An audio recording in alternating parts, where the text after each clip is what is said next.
प्यारे विद्यार्थियों, अब बात करते हैं हम भाषा और बोली। भाषा और बोली, एक भाषा के अंतर्गत कई बोलियां होती हैं। बोलियां अपने क्षेत्र में सीमित होती हैं। बोलियां होती हैं वो अपने क्षेत्र में सीमित होती हैं और वहीं पर बोली जाती हैं और वो वहीं पर बोली जाती हैं। भाषा का क्षेत्र विस्तृत होता है। भाषा का क्षेत्र विस्तृत होता है, बड़ा होता है, जबकि बोली का क्षेत्र इसकी अपेक्षाकृत, भाषा की अपेक्षाकृत सीमित होता है। भाषा का क्षेत्र विस्तृत होता है और बोली का क्षेत्र सीमित होता है। भाषा का प्रयोग साहित्य में होता है। भाषा का प्रयोग प्यारे बच्चों साहित्य में होता है, जबकि बोली सामान्यतः बोलचाल के लिए प्रयोग होती है। जबकि बोली सामान्यतः बोलचाल के लिए प्रयोग होती है। अब बात करते हैं, हिंदी एक भाषा है।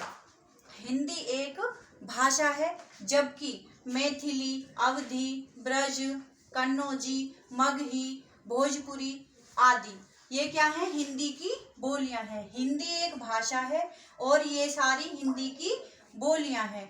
बोली भाषा की छोटी इकाई है। बोली भाषा की छोटी इकाई है जिसका संबंध ग्राम या मंडल से रहता है। जिसका संबंध प्यारे बच्चों ग्राम या मंडल से रहता है। अब बात करते हैं हम भाषा और बोली में अंतर। इन दोनों में क्या अंतर है।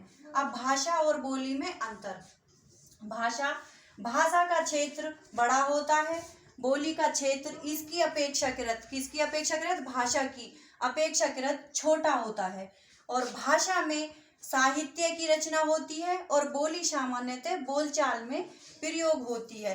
भाषा की साहित्य में रचना होती है और बोली सामान्यतः बोलचाल में प्रयोग होती है। भाषा का जन्म बोली से नहीं होता। भाषा का जन्म बोली से नहीं होता और बोली का जन्म भाषा से होता है। बोली का जन्म प्यारे बच्चों भाषा से होता है। एक भाषा में कई बोलियां होती हैं, जैसे मैंने अभी आपको यहाँ पे ये बताया था। अब बात करते हैं, दो भाषाओं में पारस्परिक बोधगम्यता नहीं होती। दो भाषा आपस में नहीं जुड़ सकती और एक भाषा की दो बोलियां होती हैं। एक भाषा की दो बोलियां होती हैं, जैसे हिंदी एक भाषा है और इसकी ये बोलियां हैं, सारी ये बोलियां हैं। तो ऐसे ही यहाँ पे बताया है कि एक भाषा की दो बोलियों में बोधगम्यता होती है।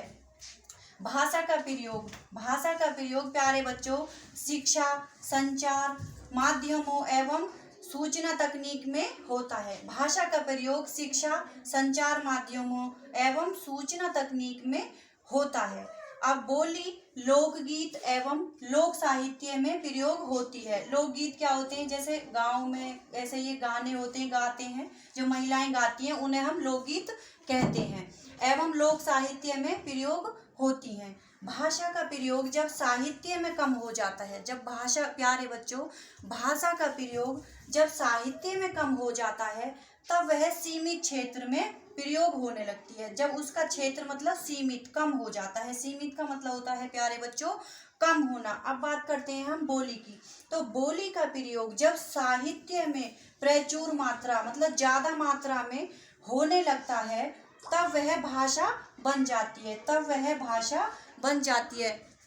प्यारे बच्चों सभी को समझ आ गया है। ये मैंने जैसे आपको बताया है भाषा और बोली में अंतर। इनको अच्छे से ध्यान से पढ़ें और ध्यान दे के पढ़ें। ये आपके लिए उत्तर प्रदेश पुलिस की परीक्षा में बहुत महत्वपूर्ण है। इससे ही संबंधित आपके 1-2 क्वेश्चन बन जाते हैं, तो इन्हें आप सही से पढ़ें।